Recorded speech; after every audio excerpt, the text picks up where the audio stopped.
గౌరవ సభ్యులు కూడా అడిగారు అధ్యక్ష. నేను 100% ఉపాధ్యాయులు కేవలం పాఠాలే చెప్పాలి. ఆ స్టాండ్ మేము తీసుకున్నాం సార్. యాప్ల భారం మేము తగ్గిస్తున్నాం, దాంట్లో ఎలాంటి డౌట్ లేదు. సింగులర్ యాప్ కి వచ్చేస్తున్నాం. సో ఉపాధ్యాయుల బాధ్యతలు ఏంటి, ఎంఈఓ బాధ్యతలు ఏంటి, ఈఓ బాధ్యతలు ఏంటి, హెడ్ మాస్టర్ బాధ్యతలు ఏంటి, సింగిల్ యాప్ తీసుకొస్తున్నాం. అదే యాప్ లో తల్లిదండ్రులు కూడా వస్తారు. సో వాళ్ళ పిల్లల అటెండెన్స్ ఏంటి, పిల్లల పర్ఫార్మెన్స్ ఏంటి, ట్రాన్స్పరెంట్ గా చూడాలి.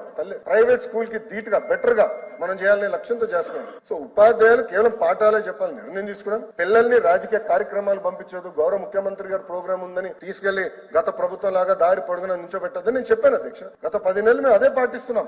పిల్లలు స్కూల్లో ఉండాలా, పాఠాలు కరెక్ట్ గా నేర్చుకోవాలా, వాళ్ళు ప్రయోజకులుగా మారాలి. అది మా లక్ష్యం అధ్యక్ష. దాంట్లో ఎలాంటి డౌట్ లేదు. మీకు తెలుసు యూనియన్స్ తో గత ప్రభుత్వంలో కాదు అధ్యక్ష, పరదాలు కట్టుకుని ఎవరు తిరగట్లా. యూనియన్స్ తో మేము మీటింగ్ పెడుతున్నాం. ప్రతి ఫ్రైడే 11 to 2 కమిషనర్ గారు కూర్చుంటున్నారు, యూనియన్స్ ని కలుస్తున్నారు. వాళ్ళకి సమస్యలు ఉంటే అన్ని సమస్యలు ఎవరో తీర్చలేం, దేవుడు కూడా తీర్చలేడు. కానీ ఒక పాజిటివ్ ఎన్వైరన్మెంట్ మనం బిల్డప్ చేస్తున్నాం. నేను కూడా 5:30 గంటలు కూర్చున్నా అధ్యక్ష యూనియన్స్ తో. టీచర్ ట్రాన్స్ఫర్ యాక్ట్ ఎన్ని సంస్కరణలు తీసుకురాగలుగుతున్నాం అంటే ఉపాధ్యాయులు సహకరించారు కనుక నేను తీసుకురాగలుగుతున్నా. ఇవన్నీ చాలా డీటెయిల్ గా డిస్కస్ చేసి చేస్తున్నాం అధ్యక్ష. ఇంకో విషయం అధ్యక్ష, ఈ రోజు మీరు చూస్తే సింగిల్ టీచర్ స్కూల్ గురించి గౌరవ సభ్యులు మాట్లాడారు అధ్యక్ష. ఈ రోజు 12,512 పాఠశాలలో సింగిల్ టీచర్ ఉన్నారు అధ్యక్ష. ఇది వాస్తవం.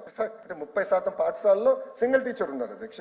అందుకే అధ్యక్ష మోడల్ ప్రైమరీ స్కూల్ కింద కనీసం ఒక 7-8 వేల మోడల్ ప్రైమరీ స్కూల్స్ వస్తే ఒక క్లాస్ ఒక టీచర్ అందించడానికి అవకాశం కలుగుతుందని బలంగా మీరు నమ్మారు. అందుకే మీరు ఈ సంస్కరణలకు ఒప్పుకున్నారు. అందరం కలిసికట్టుగా ఇది తీసుకొస్తున్నాం. దీని వల్ల లెర్నింగ్ అవుట్కమ్స్ ఇంప్రూవ్ అవుతుందని నేను బలంగా నమ్ముతున్నాను. సో ఒక పక్కన ఉపాధ్యాయులకి ఇతర పనులు తగ్గించి కేవలం పాఠాలు చెప్పే బాధ్యత పెట్టి, ఇంకో పక్కన టెక్నాలజీతో జోడించి థర్డ్ లెర్నింగ్ అవుట్కమ్స్ పైన ప్రత్యేకంగా ఫోకస్ పెడితే తప్పనిసరిగా ఫలితాలు వస్తాయి అధ్యక్ష.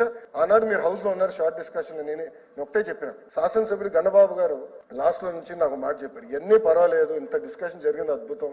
ఏ రోజైతే తల్లిదండ్రులు వచ్చి ప్రభుత్వ పాఠశాలలో మా పిల్లలు చేసిన రికమెండేషన్ లెటర్ ఇవ్వండి అని అంటారో అప్పుడే ప్రభుత్వ పాఠశాల నాణ్యత పెరిగిందని మనం బలంగా నమ్మగలుగుతామని చెప్పారు. ఆ రోజు శాసనసభలో నేను చెప్పాను గౌరవ సభ్యుడికి, I accept this challenge, it's worth fighting sir, నాకు 2 years ఇవ్వండి, చేసి చూపించే బాధ్యత నేను తీసుకుంటాను గౌరవ సభ్యుడు చెప్పాను. దానికి కట్టుబడి ఉన్నాను అధ్యక్ష. తప్పనిసరిగా చేసి చూపిస్తాను.